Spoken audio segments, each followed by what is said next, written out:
Primeiramente, gostaria de agradecer aqui o convite da casa, né, por estar aqui pela primeira vez. A gente, mesmo dando palestra em algumas casas, a gente sempre se assusta um pouquinho no início, né, quando é uma casa nova. Espero poder trazer um bom conteúdo e contribuir com a reflexão de vocês nessa noite. Nossa expectativa aqui essa noite é usar esse tema aqui, a mensagem psicológica do Cristo. Como falar de Jesus tentando sair um pouco do lugar comum, né? Já que a gente tanto já ouviu falar de Jesus, mas a nossa expectativa é tentar pensar na mensagem do Cristo, não apenas para aquelas pessoas de cerca de 20 séculos atrás, né, encarnadas naquela época, naquele contexto, lá daquele local, mas principalmente para aqueles espíritos que lá estavam reencarnados, e principalmente a intenção de Jesus em perdurar, em fazer continuar a sua mensagem através dos séculos, como nós a temos hoje.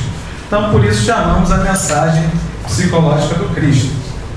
E aí, pensando nisso, a gente precisa abstrair algumas coisas, né? Se a gente pensar só naquele Jesus dos milagres, né? Muitos cristãos se impressionam com a capacidade de fazer grandes feitos no Cristo, mas se a gente pensar no Jesus falando para espíritos, a gente vai ver que isso era o menos importante.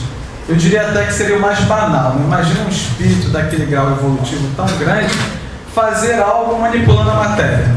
Para ele isso era absolutamente simples. O mais difícil certamente era conseguir convencer aquelas pessoas a viverem de uma maneira diferente e passarem à frente esse conteúdo. É isso que a gente vai tentar pensar um pouquinho nesses minutinhos que passaremos juntos. Uma das coisas que Jesus dizia era o seguinte, né? Eu não vim destruir a lei. Quando Jesus falava isso, ele não se referia apenas à lei dos homens naquela época, mas também sobre a lei divina. Ou seja, ele dizia, eu não vim aqui para contrariar Moisés.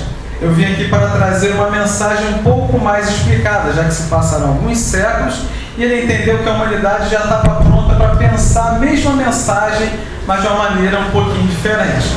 E a gente, do ponto de vista espírita, né, certamente aqueles que já estudaram, a gente fala muito das revelações, né? A gente fala da revelação mosaica, a gente fala da revelação cristã, fala da revelação dos espíritos. Ou seja, em cada tempo da humanidade, Jesus sabia que a mensagem deveria vir na medida em que aqueles espíritos reencarnados estivessem prontos para compreender um pouco melhor, buscar algo um pouco diferente.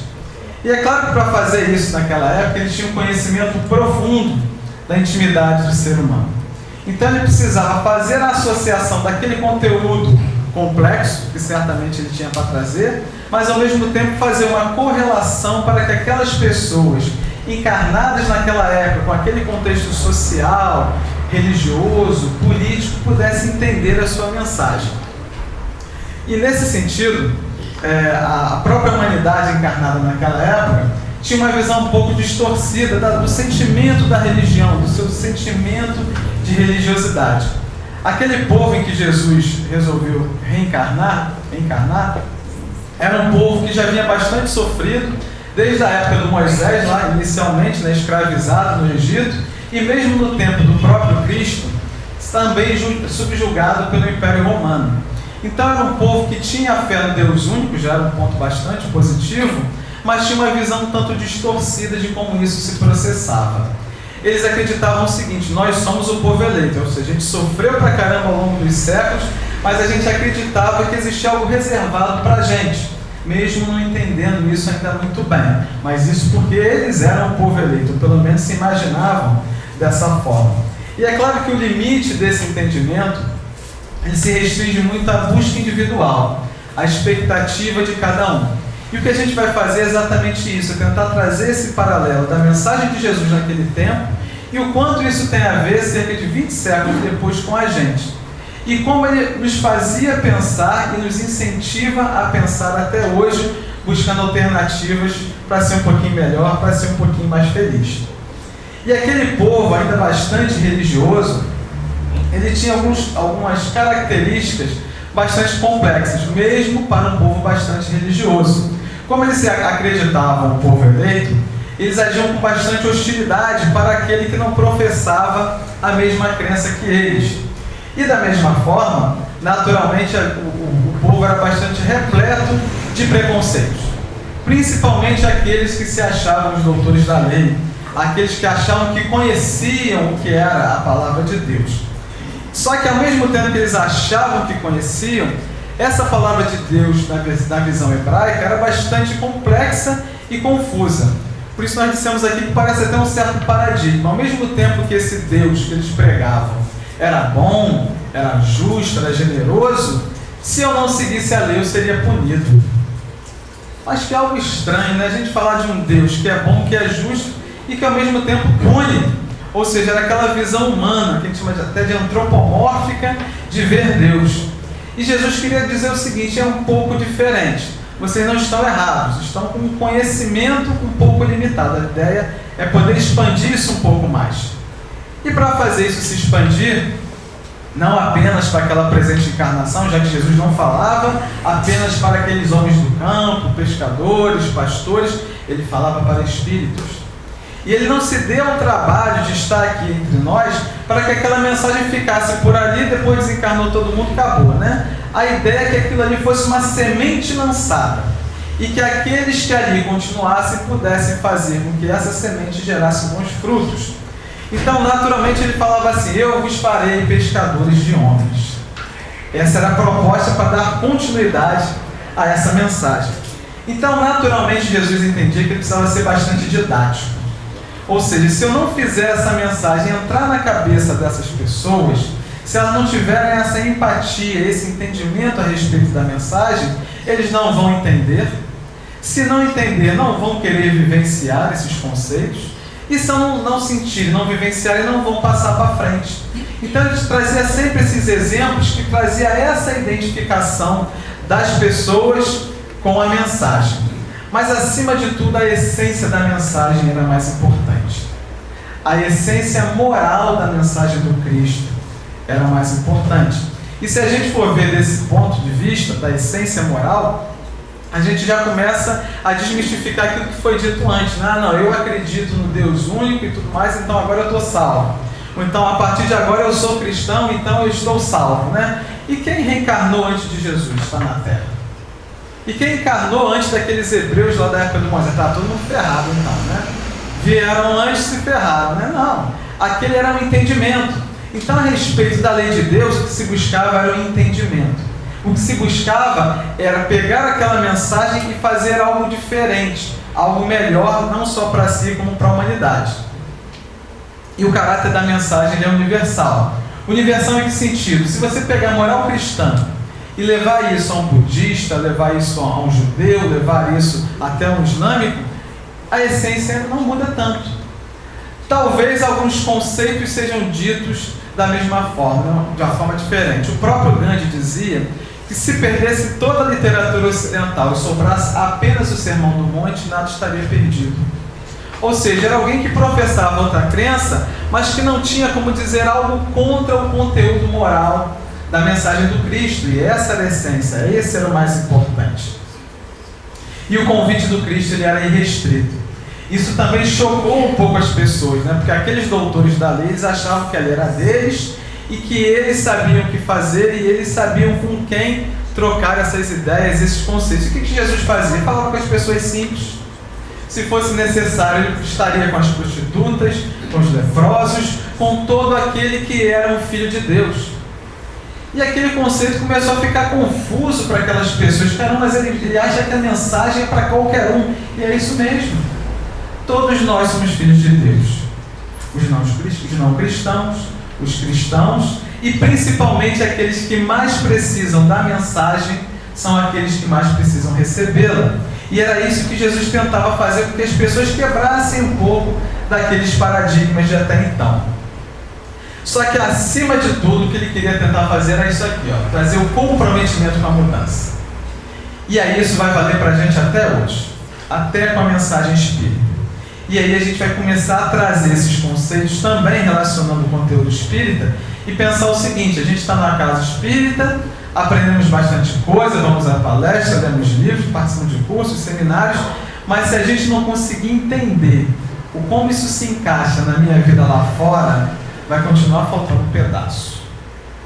Então a gente precisa pegar esse conhecimento todo e levar um senso prático. É o que Jesus tentava fazer naquela época. Ele precisava primeiro perceber como as pessoas pensam e como fazer isso chegar até elas.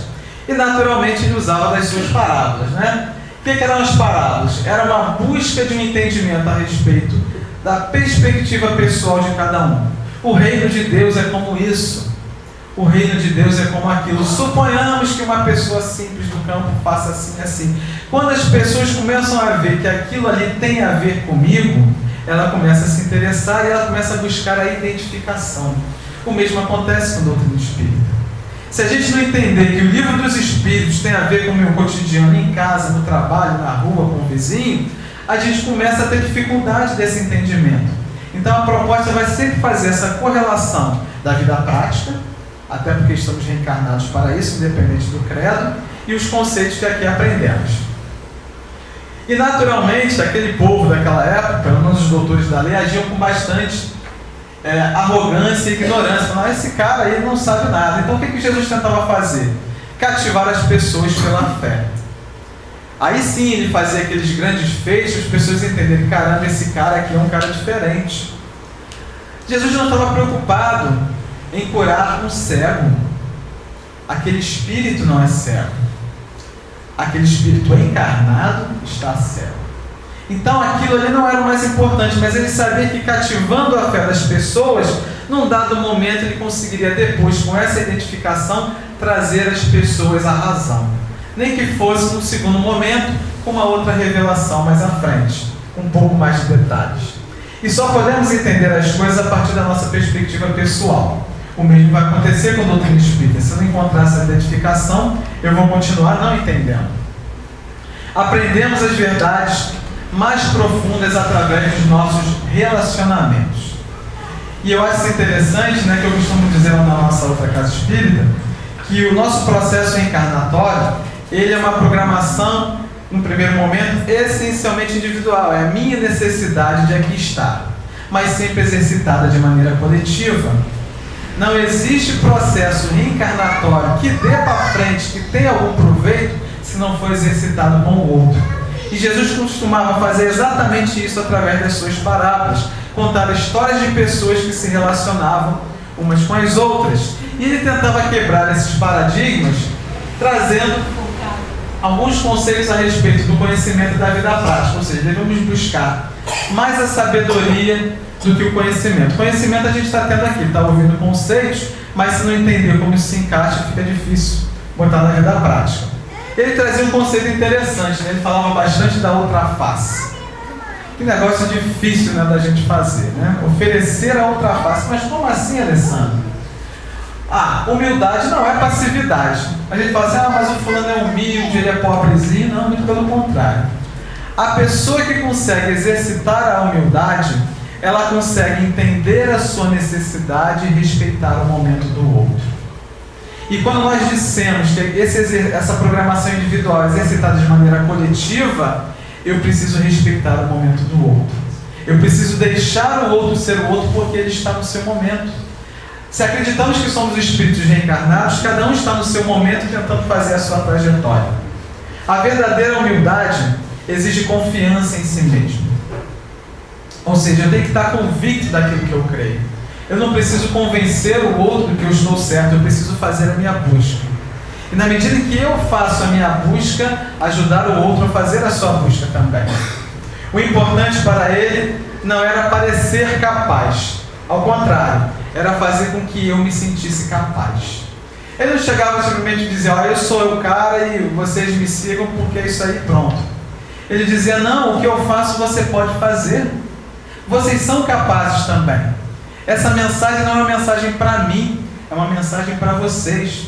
Para que vocês reflitam a respeito da vida e exercitem cada um de vocês o seu próprio potencial. É isso que ele tentava trazer para a gente. O que ele estava transmitindo é que o amor é mais forte que o ódio. Dar a outra face não significa ficar o tempo todo, então eu vou ficar apanhando. É mostrar uma outra forma de ver a vida. Se você está convicto da sua necessidade, do seu processo, vá em frente, independente do outro. Deixe o outro ser o outro. Permita que ele aprenda com as suas escolhas e se ele não entende você, que ele te entenda a partir do seu exemplo. Se ele não te entende a partir das suas palavras. Seja um mensageiro também da palavra do Cristo nesse sentido. Porque pessoas desesperadas fazem coisas desesperadas. As pessoas que não entendem, as pessoas que estão ainda no estágio de ignorância, vão se atropelar. Não porque elas querem às vezes prejudicar a gente, porque às vezes elas não entendem. Elas não entendem essa questão do amor. A humanidade naquela época ainda não entendeu a mensagem de amor do Cristo, por mais que ele pregasse o amor. E Jesus sabia que o entendimento do amor não seria para aquela encarnação daquelas pessoas. Até porque se ele achasse isso, né, se ele dissesse, ou ama agora já era, né, ele ia condenar todo mundo, né? Quer dizer, você já era, você dançou, você também, você nem pensar, e acabou para todo mundo. Ele teria vindo aqui à toa, né? Seria expectativa demais que todo mundo ficasse perfeito naquela encarnação. Mas a gente vai observando essas coisas e vai avaliando o mundo, vai fazendo o nosso julgamento. A gente adora julgar, né? A gente não gosta de ser julgado, mas a gente adora julgar. A gente começa a pensar o seguinte: as pessoas são boas ou as pessoas são más? Como é que eu acho isso, né? Primeiro, que o rótulo ele limita bastante o nosso entendimento. A gente rotula demais. E se a gente acredita que um ser humano ele é mau, significa que Deus criou aquela pessoa má. E se Deus criou aquela pessoa má, Deus errou. Se Deus errou, Deus não é perfeito. Aí o castelo de cartas desmorona. A gente precisa começar a fazer essa associação desses conceitos e montar esse raciocínio. Ter esse entendimento de que existe um propósito por trás daquilo tudo, e mesmo assim a gente julga. Mesmo assim a gente quer dizer que fulano é isso. Nós somos espíritos imortais. Nós não somos, nós estamos. A única coisa que nós realmente somos é espíritos imortais criados por Deus, destinados à felicidade. Isso nós somos. Todo o restante nós estamos. E o que a gente acaba se perdendo principalmente, eu gosto de chamar de ciclo de vícios, né? Ciclo viciosos nas escolhas equivocadas. Olha como é que a gente vai calibrando as palavras, né? A gente não está falando de erro, a gente não está falando em pecado, a gente está falando em exercício maduro do livre-arbítrio. O que a gente está tentando fazer aqui na Terra é amadurecer um pouco mais com as escolhas que temos. Ou seja, quando a gente diz que Deus nos criou simples e ignorante, fala, então eu não sou perfeito, a gente foca no, eu sou então um ser ainda rastejante. Não, você é perfectível. Você é um ser criado por Deus para construir a sua própria vivência, para que você entenda o que Deus espera de você. Ou seja, é a nossa parte, é o potencial que Jesus já afirmou para a gente há 20 séculos atrás. Vós sois deuses, tudo isso que eu faço é possível vocês fazerem. Requer esforço, requer aquele comprometimento com a mudança que nós dissemos. Só que a gente começa a achar que todos os problemas que existem são do outro. A gente não deixa o outro ser o outro, né? E por que o problema é só do outro? Qual é a parte que me cabe nisso tudo? Outra coisa que a gente costuma dizer também, lá na nossa casa, é que eu tenho um problema no trabalho, eu falo, não, eu vou trabalhar mais nesse lugar não, vou mudar de emprego. Aí eu me mudo, às vezes, até de cidade e encontro o mesmo problema, né? Às vezes eu vivencio uma situação diferente, um lugar diferente, uma pessoa diferente, e eu sou trazido aos mesmos sentimentos que eu tinha naquele outro lugar, naquele outro momento. E o que a pessoa costuma dizer? Caramba, eu sou muito azarado, né? Todo lugar que eu vou eu encontro esse tipo de gente.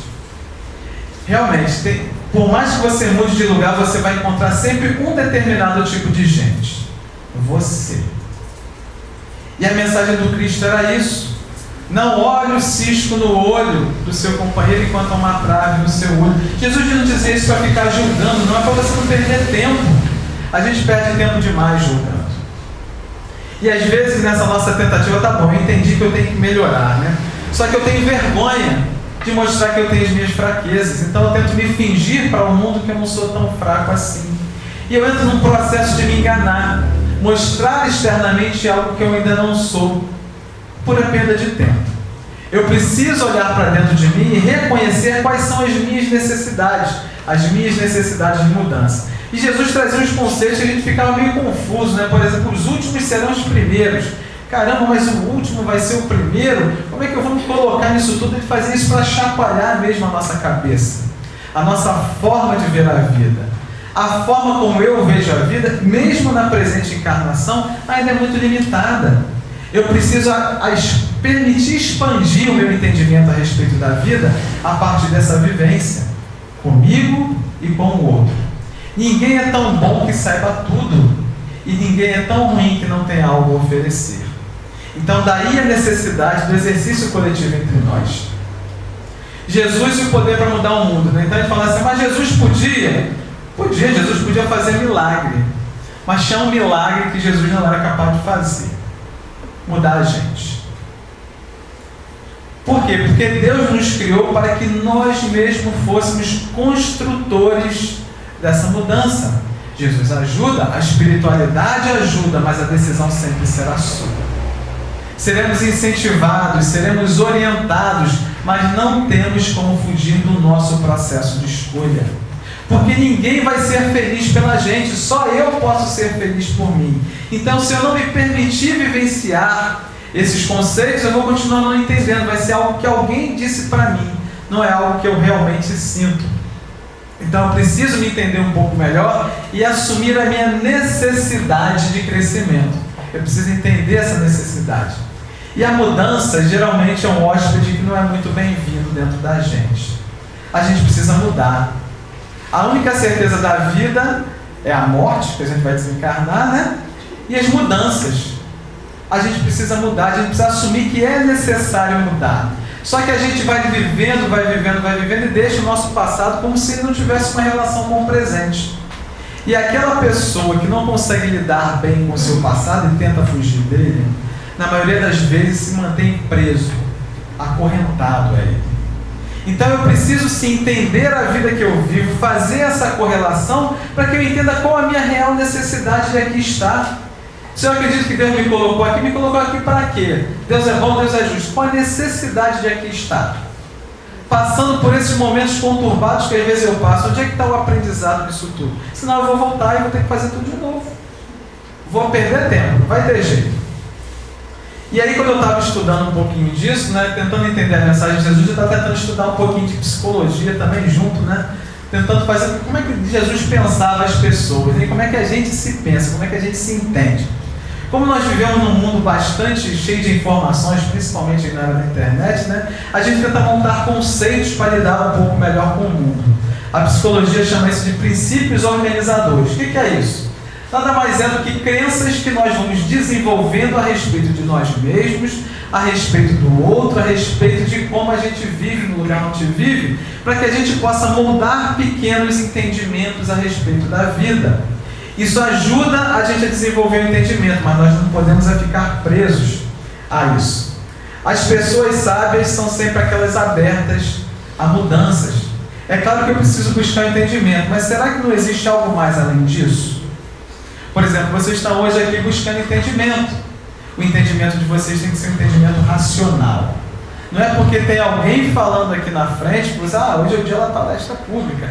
Não acreditem no que eu falo. Busquem, será que isso faz sentido? O que isso tem a ver com a doutrina espírita? O que isso tem a ver com as situações que eu passo no meu cotidiano? Onde essas coisas se encaixam? Qual o proveito que eu tiro para a minha vida para poder exercitar isso de uma forma mais plena? O conhecimento de nós mesmos é fruto do crescimento pessoal. Então, como nós dissemos, esse processo começa individualmente, né? Então, eu costumo dizer também lá na nossa casa que a gente faz nessa encarnação basicamente duas coisas, né? Busca basicamente duas coisas: autoconhecimento e reforma íntima. O pessoal brinca que eu faço que nem o Karate Kid lá, né? Autoconhecimento, reforma íntima, né? Porque eu preciso me conhecer. Se eu não me conhecer, se eu não me entender, como é que eu vou saber o que eu tenho que mudar? Eu preciso me permitir me conhecer com as minhas virtudes e dificuldades, tendo por base esse roteiro que eu abracei na presente encarnação, que se chama doutrina espírita. A partir daí, me comprometer com a mudança, me comprometer com a reforma. Os princípios organizadores são importantes para o desenvolvimento, mas é errado fechar a mente à mudança. Eu preciso assumir que é necessário mudar. Eu reencarnei para mudar. Você reencarnou para mudar. Se você achar que está bom desse jeito, o máximo que vai acontecer é você voltar para o lado de lá do mesmo jeito que aqui chegou, né? Não pode ter aquela que o pessoal chama de síndrome de Gabriela, né? Eu nasci assim, eu cresci assim, você sempre assim. Não, eu vim aqui para mudar, eu vim aqui para fazer a diferença, não perder tempo. Jesus também dizia o seguinte: deixe os mortos enterrar seus mortos. Mas como isso, Alessandro? Muitas das vezes nós somos mortos em vida. Nós morremos para a verdadeira vida, para a vida espiritual, e vamos vivendo como se todos os nossos valores forem perecer com o corpo ali no caixão. Se eu achar que todo o meu entendimento tem que estar devidamente explicado na minha vivência da presente encarnação, vai faltar alguma peça em um determinado momento. Eu preciso me enxergar como esse ser imortal, esse ser espiritual que está aqui numa passagem. E essa passagem me permite um degrau a mais na medida que eu faço esse meu melhor esforço. Quando achamos que já chegamos, a gente costuma parar de avançar, né? Acho que já está bom assim, né? Às vezes a gente costuma, depois que vira espírito, não, isso aqui eu posso deixar para a próxima encarnação. Não, aproveita. Eu costumo também dizer lá na nossa casa lá que essa é a melhor versão de vocês. A pessoa não quer saber que eu fui em vidas passadas. Não, essa é a sua melhor versão, acredite, né? Porque se a gente acredita que o espírito evolui, o espírito melhora, na pior das hipóteses ele estaciona, se você for olhar para a última encarnação, pode escrever que estava pior. Se for olhar para a penúltima, então, é melhor desistir. Aproveita essa, abraça essa oportunidade e faça a diferença, porque essa é a sua melhor versão. E a gente tem que tentar, então. Oi? Voltou? Voltou, melhorou. Bem, e aí a gente, só que na nossa melhor versão, a gente ainda fica preso ao erro, né? Aqueles conceitos que a gente estava falando antes, do pecado, do erro e tudo mais, e às vezes a gente se martiriza pelos nossos erros. Nós trazemos aqueles conceitos das outras religiões que às vezes abraçamos na presente encarnação, ou até mesmo nas outras encarnações que já tivemos, né? Não se iluda, né? Claro que doutrina espírita a gente conhece aí há menos de 200 anos, somos espíritos milenares, já professamos várias crenças, e somos o somatório de valores que trouxemos até a presente encarnação. Então a gente ainda tem alguns resquícios desses conceitos passados. E uma coisa bastante interessante, quando Jesus falava das parábolas, eu destaquei uma delas, que é aquela do filho pródigo, né? Como é que era isso? O filho pródigo era o seguinte: ele pediu metade da herança para o pai e falou assim: eu vou cair no mundo. Ó, me dá isso aí que eu acho que a vida é de um outro jeito, é um outro caminho. Ele foi lá, torrou tudo, mas o outro irmão ficou, né? Falou: eu tô contigo, cara, eu tô aqui do teu lado, o outro debandou, né? Num dado momento ele resolve voltar, e quando ele resolve voltar, o pai o recebe de braços abertos, faz uma festa tremenda, e o outro: caramba, eu tô aqui do lado do cara o tempo todo, e ele vem receber o cara de braços abertos, eu não tô entendendo isso. Isso é puro egoísmo. Ele não entendeu que o propósito maior é que todos cheguem, não que eu chegue. Então é natural que esse pai, que na verdade é Deus, ele se felicite quando aquele que estava perdido em escolhas equivocadas, não no erro, não no pecado, em exercício equivocado do livre-arbítrio, resolve buscar um novo caminho que faça ele finalmente andar para frente. Então o importante não sou eu, o importante é que cada um faça o seu movimento e, na medida do possível, eu colabore no processo do outro. Quem agarrar-se à própria vida a perderá. Enquanto a gente achar que os valores do mundo vão me alimentar, eu estou ferrado, eu vou perder. Tudo isso vai perecer na vida material. Isso vai perecer na vida material, e aí? Como é que fica depois? E depois? A gente vai vivendo, e não percebe o quanto esses conceitos têm a ver com o espírito imortal que eu sou. Eu não tenho que pegar esses conceitos, por mais que eu esteja exercitando, né, na minha vida cotidiana, eu tenho que perceber que eu estou hoje nessa vida cotidiana encarnada, mas que isso tem que ter sentido mesmo depois da passagem desse lado para a verdadeira vida, que é a vida espiritual. Nossa saúde mental depende da nossa capacidade de nos relacionarmos bem com o outro. Por isso também não adianta eu ficar querendo julgar o outro. Será que adianta eu julgar? O que eu fiz no passado? Será que eu estou em condição de julgar? Quando a gente começa a pegar esse conceito da reencarnação, esses preconceitos também desmoronam. Como é que eu posso dizer algo a respeito de alguém? Quem não garante que eu também fazia isso até bem pouco tempo? Porque a gente tem que ver o seguinte: ele é um espírito que está naquele momento do seu exercício. e eu também estou no meu, né? Tem meu pacotinho para resolver. Para saber o que queremos, precisamos entender o que sentimos. É interessante nessa busca, né, do autoconhecimento, né, a gente tem que começar a fazer essa reflexão e não jogar nossa reflexão para o outro. Mas como assim, né? Eu pego sempre o exemplo da escola, né? Quando a nota é 10, a gente fala, eu tirei 10, né? Quando a nota é 0, o que a gente fala? O professor me deu 0. A gente nunca assume a responsabilidade sobre as nossas escolhas. Não, isso tem a ver comigo. Qual é a parte que me cai? Ah, mas o outro fez isso. Ele está no momento dele. E o seu momento? Ah, mas eu acredito que existe uma espiritualidade por trás disso tudo. Por que a espiritualidade que está por trás disso tudo e me quer bem, me faz chegar a esse momento de ter esse constrangimento no contato com o outro? O que eles estão querendo dizer para mim? Onde é que está a minha necessidade de aprendizado, mesmo que o outro tenha o seu momento? Eu preciso fazer o meu momento acontecer também. A culpa motivada pelo amor cura a mágoa. A culpa baseada no medo só faz escondê-lo. Ou seja, se a gente se prender àquela culpa da lei mosaica, Deus castiga, a gente continua não entendendo, porque a gente não está vivenciando algo, a gente está tentando fingir que é algo para ver se agrada a Deus. O julgamento não é de alguém, o julgamento é de nós mesmos, da nossa própria consciência. Por isso precisamos amadurecer a partir da nossa própria vivência.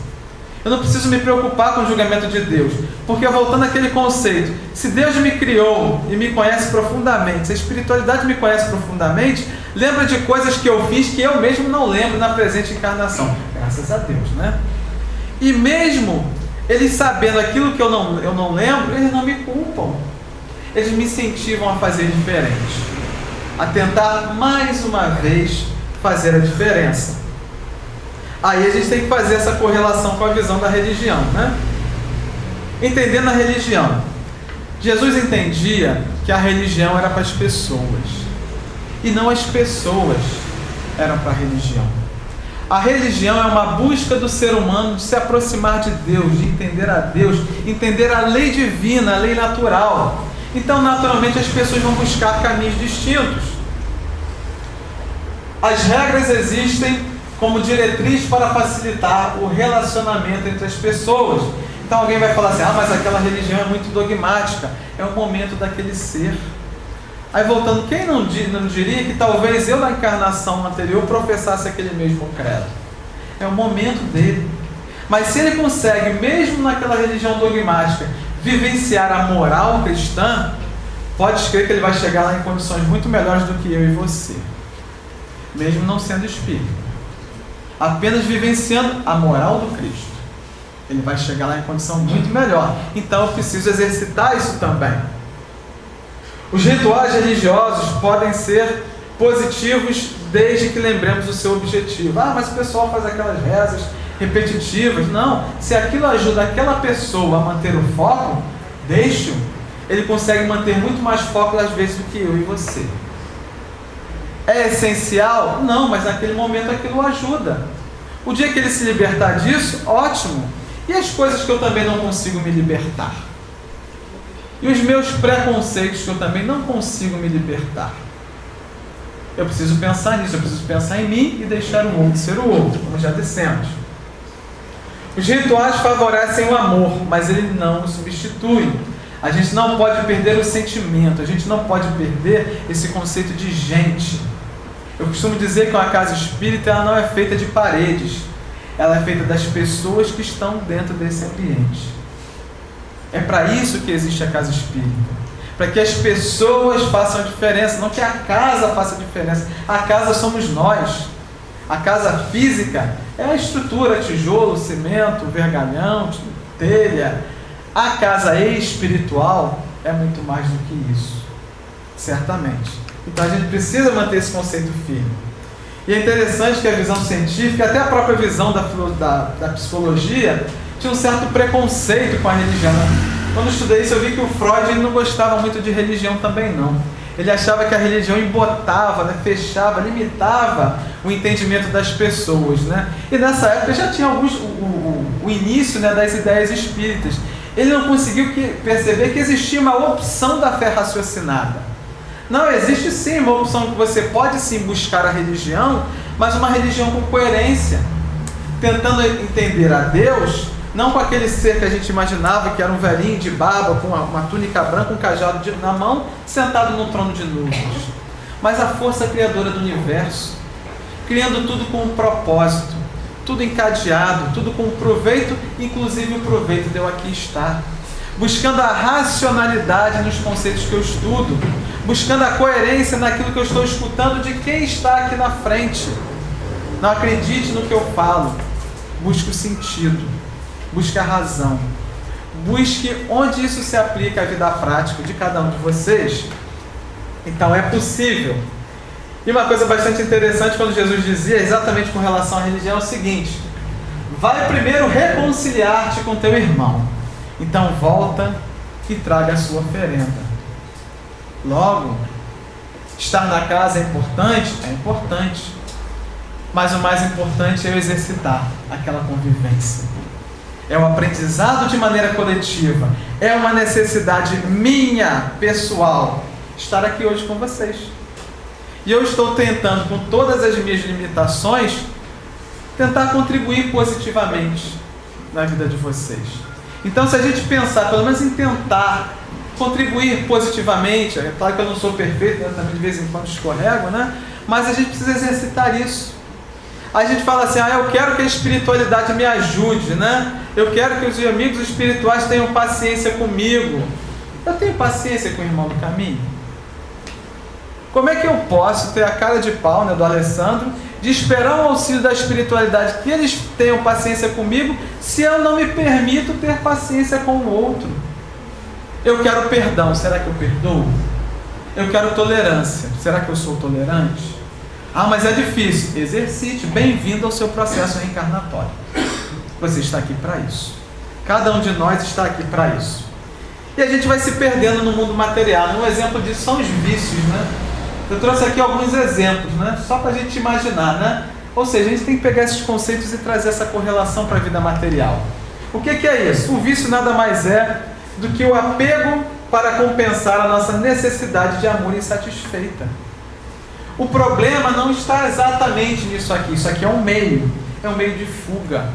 A questão é, o que me fez buscar isso? Por que eu acho que isso me traz satisfação? É a busca do autoconhecimento. É tentar me entender o que me leva a ver a vida dessa forma. Porque o que vai acontecer é o seguinte, eu posso até ter alguma satisfação com isso, mas vai ser temporário. O autoconhecimento ajuda a identificar esses mecanismos de fuga. Mas então eu estou fazendo isso. Mas quais são as situações que se repetem e fazem eu buscar alguma coisa que me traga a fuga? Eu quero me livrar daquela necessidade enquanto eu vim aqui exatamente para isso. Mas aquela pessoa é difícil. Eu vim aqui para isso. Exatamente para isso. Lidar com o difícil. Quem disse que eu sou fácil? Será que eu sou fácil? Eu acho que eu sou fácil, né? O outro não deve achar, né? Pergunta isso para minha esposa lá quando vocês estiverem em Rio das Ostras, né? Ela talvez não tenha a mesma opinião do que eu, né? Pois bem, os seres humanos somente ficam satisfeitos quando experimentam o que realmente é autêntico. É natural a gente ter uma certa insatisfação, estar sempre na busca. A gente fala assim, o que é bom para mim? Bom para mim é isso aqui. Aí eu vou lá, batalho e conquisto. E aí? É bom, é gostoso, mas passou. Agora o que eu quero é isso aqui. Não, usufruir, mas não está bom ainda. Isso não é problema. O problema é você parar de buscar. O problema é você insistir que algo que fica no mundo material é a solução para a sua vida, enquanto você vai deixar tudo isso do lado de cá.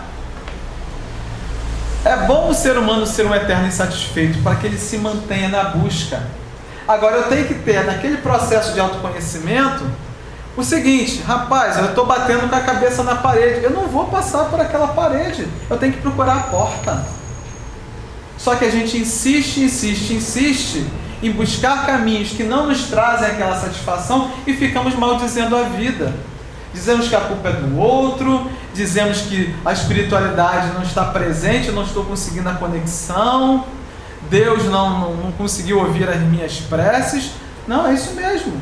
O objetivo é que você facilite o projeto reencarnatório que você tem. Então a gente precisa fazer a nossa parte. As drogas confortam com a falsa sensação, né, temporária de segurança. A gente quer ter segurança, mas ao mesmo tempo a gente não quer sair da nossa zona de conforto. A gente não quer mudar. A gente quer ser sempre do mesmo jeito e espera que a vida seja diferente. Olha que coisa confusa, né? Eu preciso me permitir mudar se felicidade plena não está acontecendo nas escolhas que eu ainda tenho. Então, como é que é esse processo? Vamos lá. Eu preciso juntar essas pecinhas para poder me entender. Me entender eu preciso conhecer a mim mesmo. Um velho sábio já nos disse: conheça-te a ti mesmo. Eu preciso me conhecer com virtudes e dificuldades. Usar as virtudes que eu já tenho a meu favor e trabalhar as dificuldades para que eu não as tenha mais. Mas se eu ficar brincando de me enganar, não tem jeito, né? Aí, outra frase, essa frase não é de Jesus não, essa frase eu ouço lá na nossa casa espírita, né? Minha vida era mais fácil antes de eu me tornar espírita. E aí eu estou no 3º ano com o mesmo grupo de estudos lá na casa, aí o pessoal fala: rapaz, cada ano que passa fica mais difícil, né? Eu falo: bem-vindo às suas necessidades. O que mudou? O que mudou é o seu entendimento, a sua percepção das suas necessidades. Você achava que precisava disso. Não, meu amigo, você precisa disso. O que está acontecendo é isso, você está mudando a forma de ver. Ou seja, o que não sabemos também pode nos ferir. Então a gente fala assim: então eu preferia ser ignorante, será que resolve? Um exemplo que eu dou lá também é o seguinte: imagina você está numa rua sem saída, você dá de cara com um Rottweiler, aí ele rosnou para você. O que você faz? Fecha o olho. Ele não está aqui, ele não está aqui, ele não está aqui. Vai resolver? Não vai. E a gente faz isso o tempo todo. A gente fecha os olhos como se num passe de mágica Deus fosse tirar aquilo do meu caminho. Como é que Deus vai tirar do meu caminho coisas que eu mesmo coloquei? O que eu preciso fazer é pedir ajuda a Deus, pedir ajuda à espiritualidade, me mostre meios para que eu retire cada pedra do caminho que eu mesmo coloquei. Esse é o trabalho. Bem-vindo ao seu processo reencarnatório. Precisamos buscar o equilíbrio entre a razão e a emoção. Ou seja, se a gente não conseguir fazer essa correlação do conceito com a vida prática, perceber que isso tudo que a gente está escutando aqui, que você escutou na palestra passada, que você vai escutar na próxima, isso tem que ser racional, mas isso tem a ver comigo. Esse é um processo de amadurecimento que acontece, às vezes, do lado de fora, mas tem a mudança de dentro para fora. Eu costumo dizer também que tudo que acontece no meu mundo exterior são cenários. Cenários, o meu cenário é diferente do seu, porque a sua necessidade é diferente da minha. Você criou necessidade diferente da minha a partir do seu processo de escolha, do seu livre-arbítrio. Então eu sou colocado num cenário diferente. Mas ao mesmo tempo tudo isso tem o mesmo propósito. Deus nos criou da mesma forma para que a gente fizesse a mesma busca. E aí eu preciso entender de dentro para fora.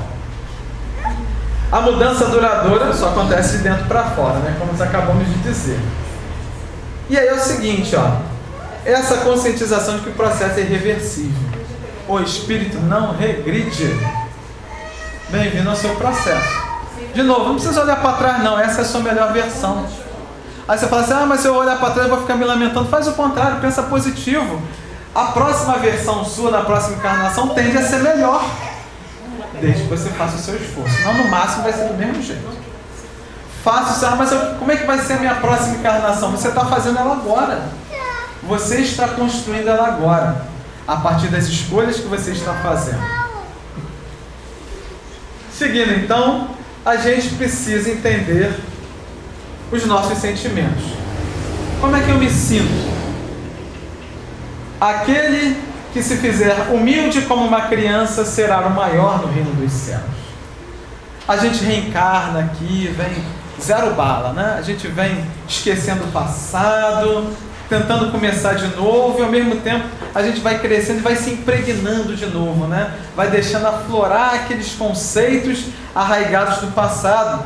É uma nova chance de tentar ir se libertando. Não, isso aqui não vale mais a pena, isso aqui não vale mais a pena.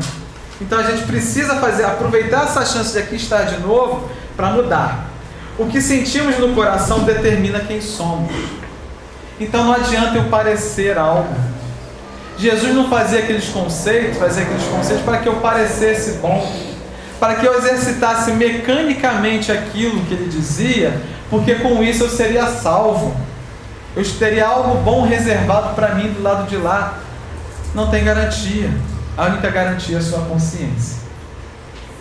Eu estou trabalhando a minha consciência? Eu uso a minha situação no cotidiano, falando, não, o que eu tenho que aprender? Eu tenho que ver o que eu tenho que aprender e não, agora eu vou tentar fazer, eu tenho que tentar fazer a diferença. Não se perturbe vosso coração. Confia em Deus, confia também em mim. Jesus já dizia isso. O sofrimento ele é tolerável se não tivermos que suportá-lo sozinhos. E é por isso que estamos juntos. É difícil sozinho. Imagina, a gente reclama muito daqueles que são os nossos algozes, né? Mas se a gente não tivesse os nossos amores do nosso lado, ia ser complicado também, né? Então é bom estar junto, por mais que a gente tenha as nossas dificuldades de entendimento. Entendendo o seu inconsciente. Como assim? O que é o nosso inconsciente?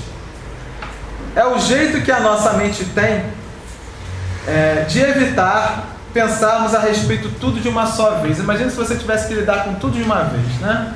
Nós estamos aqui apenas tentando pagar uma prestação do nosso crediário espiritual. Eles reconhecem que nós não somos capazes de lidar com tudo. Vamos dar um pacotinho para você. A gente chega lá de lá arrependido. Não, quanta bobagem que eu fiz. Dá tudo de uma vez, agora você não vai com calma. Eu vou deixar 10% na tua mão. Vamos ver como é que você segura o rojão. Porque quando chega aqui a gente fica lamentando. Eu não pedi por isso. Isso que a gente passa é com um acréscimo de misericórdia. Imagina se você tivesse realmente tudo aquilo que você pediu. Exatamente porque aqueles seres que já são mais maduros sabem o passinho a mais que eu posso dar, um pouquinho de cada vez, né? Com misericórdia, com certeza. O problema não é o fato da nossa mente operar inconscientemente, e sim de não termos consciência disso. Precisamos ter essa consciência de que eu estou aos poucos trazendo para o meu desafio, para a minha encarnação, aquelas necessidades mal resolvidas. Por isso que não adianta a gente achar que do jeito que tá bom. Não, minha amiga, tem muita coisa ainda para fazer. Tem muita coisa ainda para resolver. Um pouquinho de cada vez. E se eu achar que está tudo bom, eu não vou entender, não vou conseguir trazer esses nossos desafios para a vida presente, né? Queimar etapas, pagar o meu crediário do lado de lá. Questões não resolvidas do passado ficam armazenadas no inconsciente e são frequentemente revisitadas. São traumas que eu trago e não sei porquê. Aquela dificuldade que eu tenho com aquela pessoa e não sei porquê.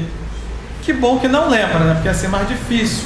Mas se aquilo te incomoda, tenta entender por que aquilo me incomoda. Por que aquele sentimento me vem à tona toda vez que eu passo por aquele tipo de situação? Essa é a sua necessidade. Esse é o desafio. Esse é o seu exercício. Até porque aquilo que me incomoda não incomoda você. Temos incômodos diferentes porque temos necessidades diferentes. O seu é o seu exercício. Esse é o seu pacote. Bem, nunca tenha tanta certeza de si mesmo então, né? A gente está sempre no caminho, a gente está sempre tentando. Jesus frequentemente desafiava aqueles que tinham uma maneira rígida de pensar. Abram a sua mente.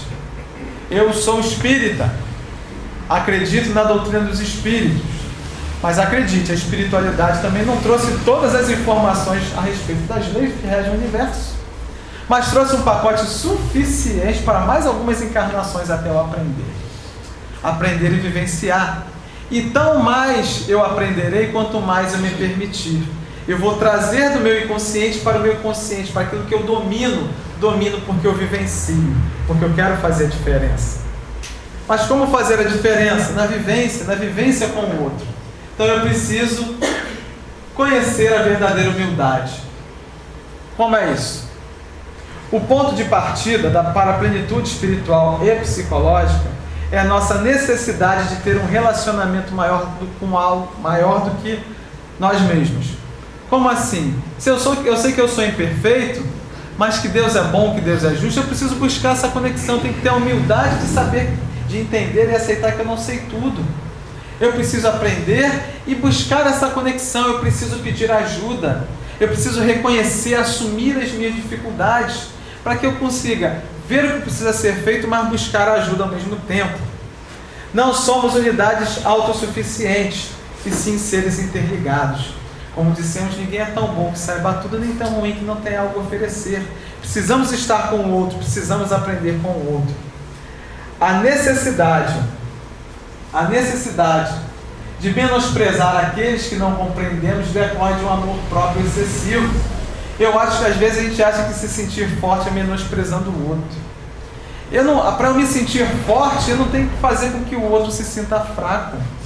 Eu tenho que me fazer forte porque eu quero me fazer forte. E aí, em função disso, quando eu me sentir forte, eu vou começar a entender através dessa busca que eu preciso também ajudar o outro a se fazer forte. É isso que Jesus fazia. Jesus não se vangloriava da sua capacidade. Ele dizia, aquilo que eu faço você pode fazer também. Esse é o desafio. Essa é a proposta. O que Jesus criticava como excesso de amor próprio, a psicologia chama de narcisismo, que acontece quando a pessoa tem uma visão grandiosa de si mesmo para defender-se das próprias imperfeições. Quando a gente quer parecer algo, é porque no fundo a gente sabe que não é. Mas eu tenho a necessidade de parecer. Eu quero ser admirado por aquilo que eu tenho, não por aquilo que eu sou. Só que quando aquilo que eu tenho, geralmente o que eu tenho aqui fica. E quando eu chego do lado de lá, de novo, sou eu comigo mesmo. Eu não me preenchi das coisas que são imperecíveis. Então, continuo me perdendo. De acordo com Jesus, Deus não exige que mudemos para que Ele nos ame. É porque nos ama que Ele nos estimula a mudar. De novo, a gente pode se perder aqui e ficar dizendo que nós somos imperfeitos. Acima de tudo, nós somos perfectíveis. Capazes de buscar essa perfeição, capazes de fazer aquilo que Jesus fazia, desde que a gente entenda a necessidade do crescimento pessoal, do poder pessoal. Embora algumas pessoas persigam o poder em todas as suas formas, Jesus estava interessado no poder verdadeiro, aquele que perdura, aquele que transcende a matéria, aquele que faz com que eu sinta, com que eu vivencie, não porque alguém me disse, mas porque eu me sinto de determinada forma. E ele acrescentava ainda, né? Para ele, o poder pessoal era o poder alcançado com as outras pessoas e não sobre elas. Eu não preciso encontrar a minha força me tornando mais forte que o outro, porque eu vou continuar não entendendo as minhas necessidades. As minhas necessidades são minhas, são individuais, exercitadas de maneira coletiva. A maior expressão de empatia é sermos compreensivos com alguém de quem não gostamos. Gostar de quem gosta da gente é muito fácil. De novo, isso eu já aprendi. Eu vim aqui para aprender aquilo que eu ainda não aprendi. Aquele é o meu desafio. Eu posso ver isso para um lado ruim, né? Aquele ali é o meu karma. Não, aquilo é a minha necessidade. Necessidade de aprendizado, como eu sou a necessidade dele também. Eu estou contribuindo na vida dele também. Jesus não precisava que os outros se sentissem diminuídos para se sentir poderoso. O verdadeiro poder será construído por mim mesmo dentro de mim. E eu só vou entender esse poder, só vou fazer esse poder realmente prosperar quando eu exercito isso na vida do outro. Ninguém vai crescer sozinho. Por isso reencarnamos juntos. Aqui estamos, né? A confiança fortalece, ao passo que a arrogância subjuga. Então precisamos perceber o que é valor. O que é valor para a gente, né? Precisamos então conhecer o verdadeiro valor. Aquele de vós que estiver sem pecado, atire a primeira pedra. Essa passagem é pesada, né? Cada um fez a sua análise. Ih, rapaz, não está dando para mim não. É aquela busca do autoconhecimento. Será que eu estou em condição de julgar tanto? Será que eu estou nesse? Qual o meu valor? Eu não tenho que ver o meu valor de novo para me menosprezar, mas entender com a minha necessidade de mudar, de fazer diferente, para mim, exercitando isso na vida do outro também, na medida do possível. Quanto mais tomamos consciência de nossos sentimentos e os entendemos, mais podemos mudar de ideia e mais profundamente somos capazes de perdoar. Queremos ser perdoados? Precisamos perdoar. Queremos ser queremos ser auxiliados pela espiritualidade? Precisamos auxiliar, né? Estamos aqui na casa falando de Francisco de Assis, né? Senhor, fazer de mim o quê? Instrumento da vossa paz. Que instrumento nós queremos ser? Boa pergunta, né? Então precisamos fazer a diferença, o melhor que possamos ser. O perdão remove os ressentimentos que nos impedem de desenvolver a nossa própria espiritualidade. Então, enquanto eu não me libertar disso, não adianta, não tem conhecimento que vai fazer eu me sentir mais feliz se não fizer a busca e me desprender daquilo que ainda me amarra. Existem ocasiões em que perdoar nós mesmos é o mais árduo exercício de amor. Jesus dizia: vós sois deuses. Jesus não focava na nossa imperfeição, Jesus focava na nossa capacidade. Faça isso, perdoe, ama, reconcilia-te, você está aqui para isso. Foque nas coisas boas. Reencarnar é para fazer melhor, é para fazer diferença, só que às vezes a gente não entende. Às vezes, mesmo depois de cerca de 20 séculos, a gente não entende o amor do Cristo. E já finalizando aqui, nessa palestra estava até pronta, quando eu busquei recebi uma notícia na internet, falei, isso aqui eu acho que se encaixa. Será que a gente entende o amor do Cristo? Eu vou trazer isso para vocês agora, né? Tentando entender o amor do Cristo através de um exemplo. Vamos fazer um exemplo. Vou dar alguns segundinhos para vocês pensarem. Talvez alguns já conheçam isso. Olha esse garotinho. Observem. Tentem fazer a sua análise. O que isso passa para vocês? Para cada um de vocês. Bonitinho, né? Mais um ser reencarnado. Uma criança inocente. Quem é essa criança? O jornal pergunta: você mataria o bebê Adolf Hitler? Rapaz, agora eu sei quem é o cara. E agora? Ah, esse é aquele que matou 6 milhões. Essa criança aqui. Vamos ver um pouquinho então do que mais esse jornal falou, né? Recentemente o New York Times fez uma pergunta polêmica nas redes sociais, na internet, que está dando o que falar. Se pudesse voltar no tempo e matar Hitler ainda bebê, o que você faria?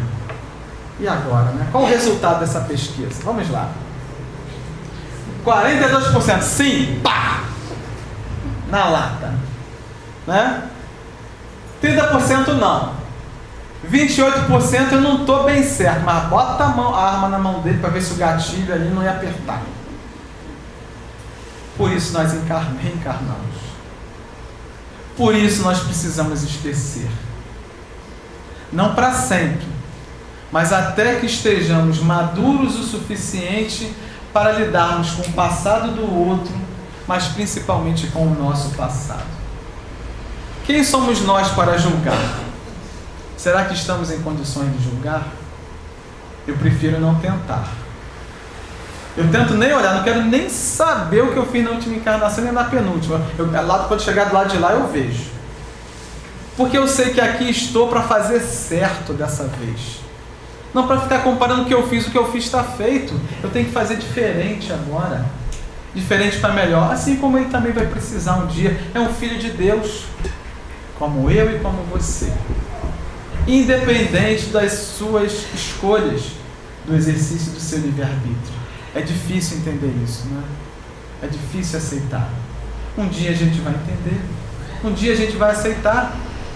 Jesus foi pregado na cruz e disse: Senhor, perdoai-os. Eles não sabem o que fazem. Aquele ser entendia. E continua entendendo até hoje. Seguindo então, lembrando aquela passagem que a gente acabou de citar, mas para finalizar, A gente lembra muito daquela história da primeira pedra, mas às vezes a gente deixa passar o final daquela passagem, daquela mensagem. Quando todo mundo foi embora, Jesus e aquela mulher. Ele dizia: mulher, onde estão os teus acusadores? Ah, Senhor, já foram embora, eles aqui não estão. Vá e não peques mais. Agora isso com a gente. Onde estão os nossos acusadores? Bem-vindo à sua oportunidade de reencarnar e aqui estar nessa noite. Vá e não peques mais. Faça o seu melhor esforço. Você é capaz. O único mal a temer é aquele que ainda existe em cada um de nós. Esse é o nosso desafio para fazer diferente e fazer melhor. Onde estiver o vosso tesouro, aí estará também o vosso coração. Esse é o convite do Cristo, de mudar para melhor. Acreditar que você pode e, na medida do possível, acredite que o outro também pode. Estamos todos no caminho, estamos juntos essa noite no caminho, tentando fazer a diferença. Eu agradeço a oportunidade de aqui estar com vocês, espero ter contribuído um pouquinho para essas reflexões e façam a diferença, não apenas na casa espírita, mas principalmente lá fora, na vida cotidiana. Muito obrigado, uma boa noite.